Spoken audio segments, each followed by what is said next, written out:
하는가라는 주제로 도쿄공업대학 교수이자 정치학자인 나카지마 다케시 교수와의 인터뷰한 내용을 보도했습니다.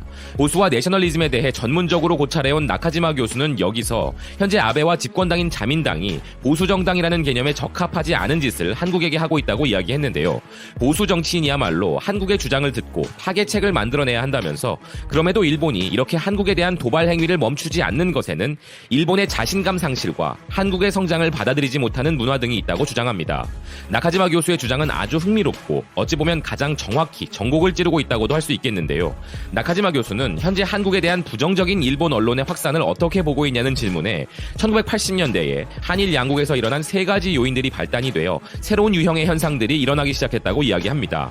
첫째는 일본에서 전쟁을 직접 체험하고 전시체제를 혐오하던 보수 언론인들이 논단의 일선에서 물러난 것이고, 둘째는 1982년에 있었던 나카소네 야스히로 총리의 야스쿠니 신사 공식 참배, 강요 장관의 한일 병합을 둘러싼 실언, 그리고 역사 교과서 문제 등에서 일본 정부의 역사 인식이 정치화된 것이었고, 셋째는 이런 일본의 변화와 함께 한국이 겪은 변화인데 그것은 1987년 이후 한국이 민주화가 된 것이라고 하면서 억눌려 있던 인권 문제가 분출되었고 진보 성향 언론들이 나오기 시작하여 이것이 위안부 문제 고발의 무대가 된 것이라고 이야기합니다. 하지만 이때까지만 해도 아직 강한 혐한에 이르진 않았었다고 이야기하는데요.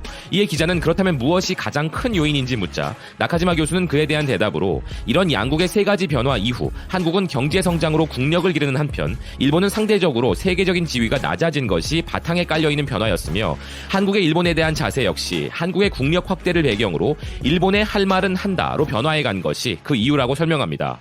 일본은 2010년 GDP에서 중국에 밀렸지만 중국이 가난했던 옛날만 기억하는 세대들에게는 이것은 상상도 못했던 일이었을 것이며, 이들에게는 일본이 아시아에서 항상 1위, 세계에서도 미국에 이어 2위라는 자부심이 있기 때문에 이들에게 있어 이웃나라 한국이 자기 주장을 강화하는 모습은 자신감 상실과 맞물려 그것이 마음에 들지 않는 것인데, 이런 반응은 특히 보수파, 나이 많은 세대에 의해 나타나고 있는 것이라고 설명합니다. 이에 기자가 아사히 신문의 여론조사 결과를 봐도 나이가 많을수록 한국이 싫다고 대답하는 비중이 높다고 하자 나카지마 교수는 중장년 세대에게 과거의 한국을 우습게 봤던 경향이 남아있는 것은 납득할 수 있지만 이 세대는 시대의 변화를 따라가지 못하고 있고 그것은 지금 일본의 내셔널리즘의 모습이라 이야기합니다. 그리고 보수의 관점에서 지금 아베 정권이 한국을 대하는 자세에 대해 어떻게 평가하냐는 기자의 질문에 나카지마 교수는 18세기 영국 정치인인 에드먼드 버크를 인용하여 보수 사상에 대한 정의를 내리면서 진정한 보수라면 스스로가 틀릴 수 있음을 인정하고 자신이 믿는 것에 결함이 있을 수 있다는 자세를 가지고 자신과 다른 주장에도 합의 형성을 도모하려고 해야 한다며 이것이 보수 정치의 긍지라고 이야기합니다. 즉 나카지마 교수는 현재 아베와 집권 여당인 자민당이 보수를 표방하고 있지만 그들은 진정한 보수의 가치에 어울리지 않는다는 이야기를 하는 것인데요.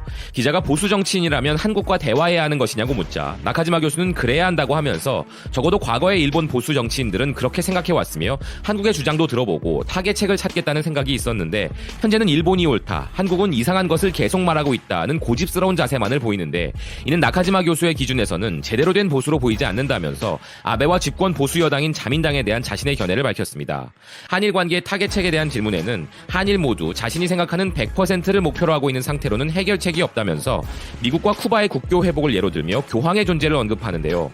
문재인 대통령이 카톨릭 신자로서 교황과의 교류가 있었고 다가오는 11월에 교황은 일본을 방문할 예정이므로 이런 한일 간 교착 상태를 풀어줄 해결의 실마리를 찾기 위해 다원적 채널을 사용하는 것도 하나의 방법이라며 이것 역시 보수 정치인이라면 가져야 할 핵심적 요소라고 주장합니다.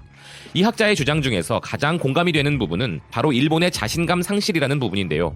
사람이 이전 좋았던 시절보다 먹고 살기가 힘들어지다 보면 과거의 영광을 그리워하거나 비난할 대상을 찾기 마련이기에 내리막길을 걷는 일본 입장에서는 이처럼 위기의식을 느낄 수밖에 없는 것이죠.